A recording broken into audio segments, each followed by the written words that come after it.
हरिओम। जय श्री कृष्ण। राधे राधे।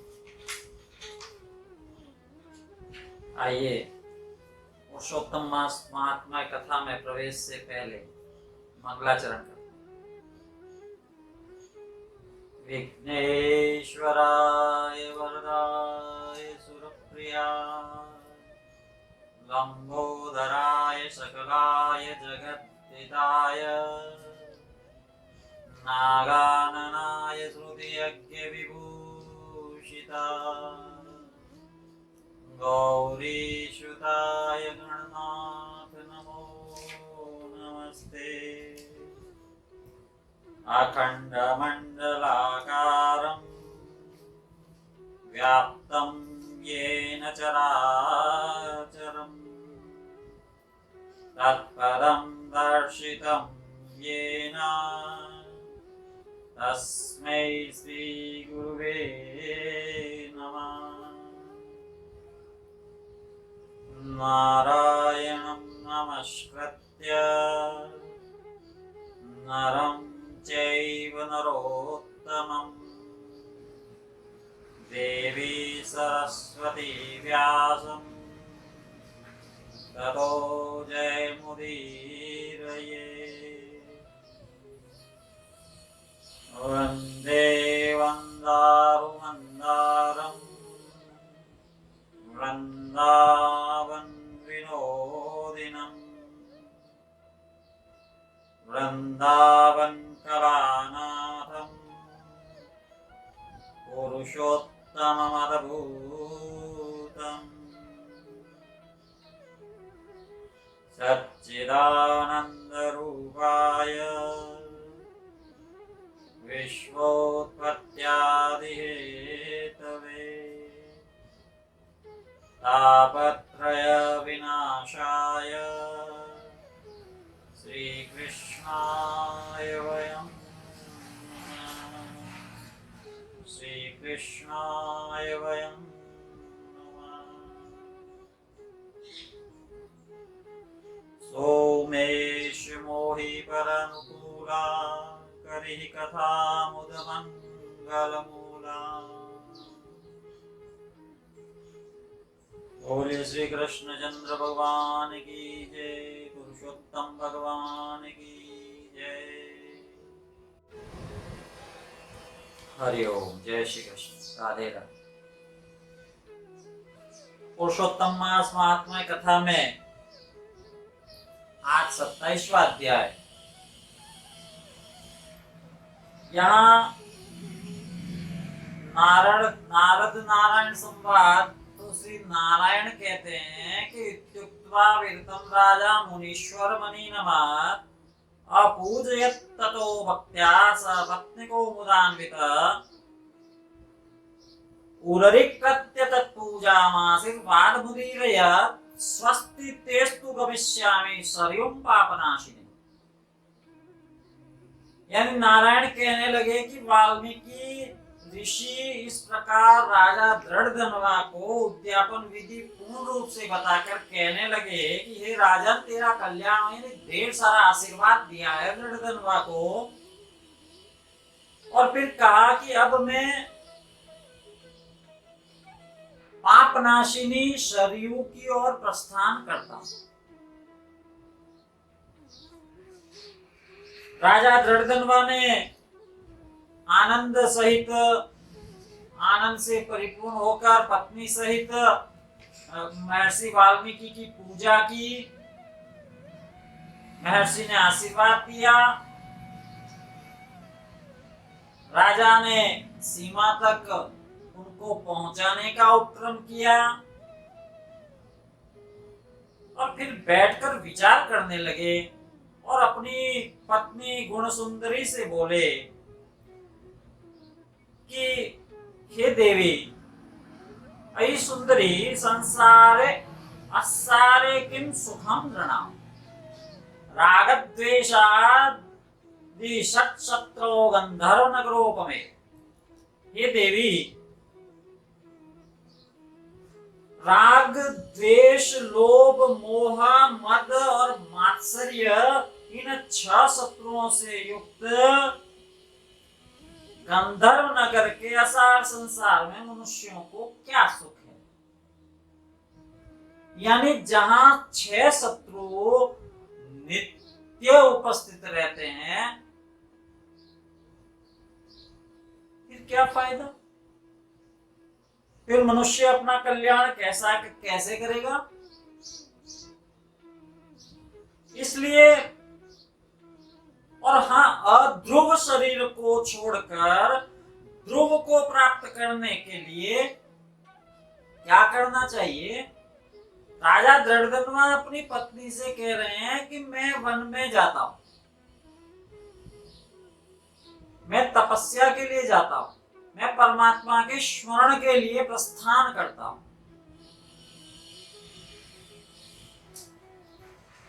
अब जब इतना सुना तो चूंकि पतिव्रता स्त्री थी, हाथ जोड़कर कहने लगी, हे देव, मैं भी आपके साथ चलूंगी। क्योंकि पतिव्रता स्त्रियों के लिए पति ही देवता है। तो प्रिया का, अपनी पत्नी का जब यह वाक्य सुना, चूंकि गुणसुंदरी कह रही है, पतिव्रताना स्त्रीणा तु पतिरेव ही देवतम, पतिव्रता स्त्री के लिए उसका पति ही उसका गुरु है, उसका देव है। क्यों है बताया, मितम पिता ददात्येव मितम भ्राता मितम सुता। पिता कुछ देता है, भाई भी कुछ ही प्रदान कर पाता है, पुत्र भी थोड़ा ही प्रदान कर पाता है, लेकिन अमितस्य प्रदातारम भर्तारम कानु न व्रजे। सब कुछ देने वाला पति ही है, तो उसे छोड़कर मैं यहां नहीं रह सकती। तपस्या के लिए चला है पति, और पत्नी भी साथ जाने के लिए उद्यत है। प्रिया का जब ये वाक्य सुना, दृढ़धनवा प्रसन्न हुआ, पुत्र का अभिषेक किया और वह राजा वन को प्रस्थान कर गए। वहां भी पुरुषोत्तम मास की सेवा की। एक विमान का आगमन हुआ आकाश मार्ग से। उस दिव्य विमान में बैठकर वे दोनों पति पत्नी गोलोक को चले गए। बोलिए कृष्ण चंद्र भगवान की। यहाँ नारायण ने कहा, हे नारद, इस पृथ्वी तल में पुरुषोत्तम के समान कुछ भी नहीं है। हजारों जन्मों तक तप करने से भी वह फल नहीं मिलता जो केवल मात्र पुरुषोत्तम मास के सेवन से मिल जाता है। एक बंदर का जिक्र किया यहाँ कि किस प्रकार उसने 3 रात्रि स्नान करने से करोड़ों जन्मों के उसके पाप नष्ट हो गए।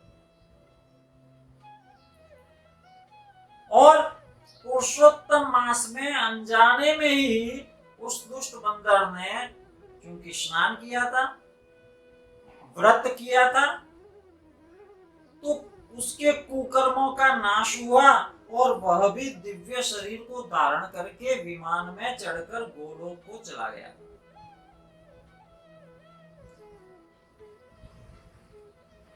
तो प्रश्न हुआ कि वो बंदर कौन था। यहां बताते हैं, श्री नारायण बताते हैं कि केरल प्रदेश में उत्पन्न एक अत्यंत लोभी ब्राह्मण था। उस लोभी ब्राह्मण ने, उस अधम ब्राह्मण ने धन को छिपा कर रखा और एक माली के साथ भी उसने विश्वासघात किया। माली ने उस पर विश्वास किया। वह माली राजा के बाग की रखवाली करता था। अपना बाग उसने उस ब्राह्मण को सौंपा, लेकिन वहां वह ब्राह्मण उसके सुंदर फलों को खा लेता था, शेष फलों को बाजार में विक्रय कर देता था। मृत्यु को जब प्राप्त हुआ तो सजा के तौर पर यमदूतों द्वारा पीटा गया, और जब पीटा गया तो उसके लिए सजा के प्रावधान में अनंत वर्षों तक प्रेत योनि की घोषणा की। लंबे समय तक प्रेत योनि भुगतने के बाद वह किसी देश में एक वानर बना। वहां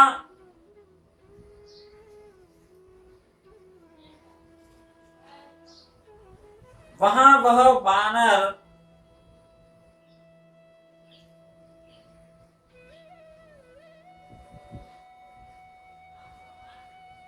शुद्ध जल, स्वच्छ पर्यावरण, स्वच्छ वातावरण, अनेक मीठे फल खाकर जीवन गुजारने लगा था। अंत समय में मृत्यु को जब प्राप्त होने वाला था, मुख उसका पीड़ा से ग्रस्त था, कुछ भी खाने में समर्थ नहीं था। तो अनजाने में ही संयोगवश पुरुषोत्तम मास का अवसर था, पुरुषोत्तम मास का मौका था, और वह रात्रि में अपने मुख की, शरीर की जलन को मिटाने के लिए पानी में कूद पड़ता था। तो उसने अनजाने में ही पुरुषोत्तम मास का सेवन किया, स्नान करके कुछ न खाकर व्रत का नियम भी उसका पूर्ण हो गया अनजाने में।